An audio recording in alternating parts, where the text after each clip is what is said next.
Today we service the 2 Micron pre-filter after 50,000 Ks on our Toyota Hilux. Hang around to the end of the video where we'll cut it open and compare it side by side with the factory fuel filter.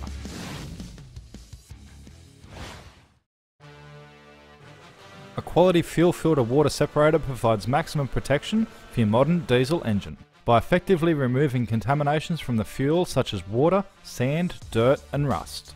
Even a small amount of dirt or water corrosion can cause damaged components, reduced engine efficiency and in severe cases, complete injector breakdown. Now in most cases to service the pre-filter this can be done on the vehicle, but to show you guys in a bit more detail we're going to remove it from the car and take it over to the bench. And to remove the pre-filter, first remove the hose clamps by using a set of pliers on the pinch clamp. Then remove the fuel hose from the filter. A set of pliers can also be used, just be careful not to damage the hose. Then remove the 2 bolts holding the pre-filter to the mounting bracket.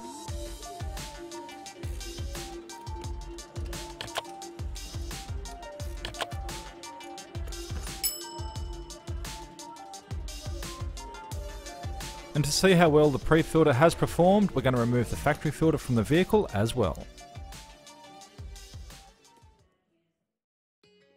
And to make life a little bit easier, we're just going to use the vise to hold the pre-filter.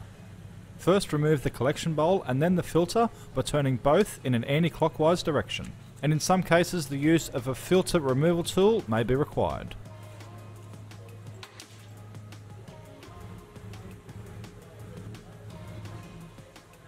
Now we can get our new filter ready for installation. So remove the filter from the packaging, and inside there'll also be a new seal that we need to add to the filter. Make sure to lubricate the seal and to prevent damage from any fuel leaks later on. And then spin on the filter in a clockwise direction.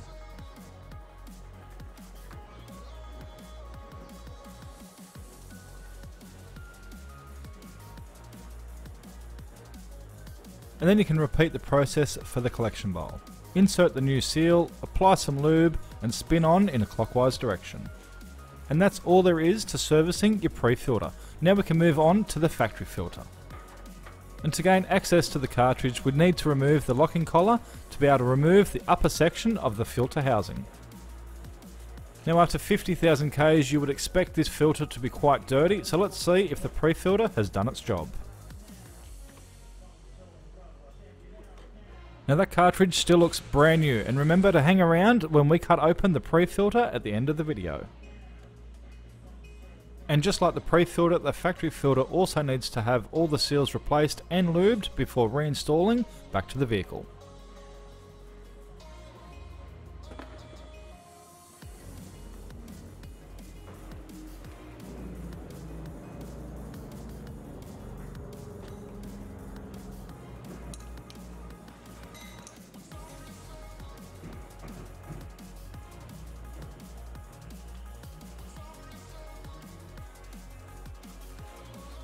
With the filter assembly now complete, we can now return it back to the car. And if you're going to tackle this at home and you're a bit unsure on where all the fuel lines go, you can take a few photos on your phone or use a paint marker for reference. Then connect all the hoses, securing them with the hose clamp. Then you can reinstall the pre-filter back to the mount, securing it with the 2 bolts. Once secure, fit the fuel lines and hose clamps.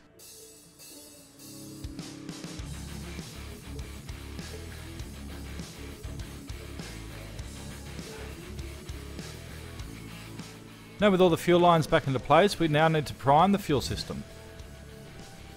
And by priming the factory filter, you will see the pre-filter start to fill up with diesel. And once the fuel system has been primed, you will see some fuel come from the factory filter. Then fit the fuel line and secure it with the hose clamp.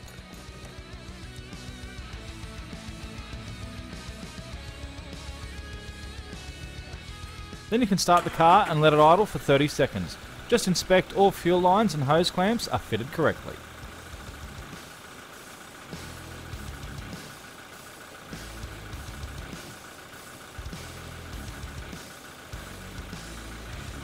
Now we want to see how the pre-filter has performed by cutting it open. And comparing the 2 filters side by side, you can see that the factory filter hasn't had much work to do. For 50,000 Ks, this is quite clean. You can see a little bit of marking up the top of the filter, but still this is really clean for 50,000 Ks. So the 2 Micron pre-filter has definitely done its job. With a flow rate of 170 litres per hour, there has been no issues with fuel supply. So if you want more information on the Racor Spin-On series fuel filter water separators, contact westernfilters.net.au.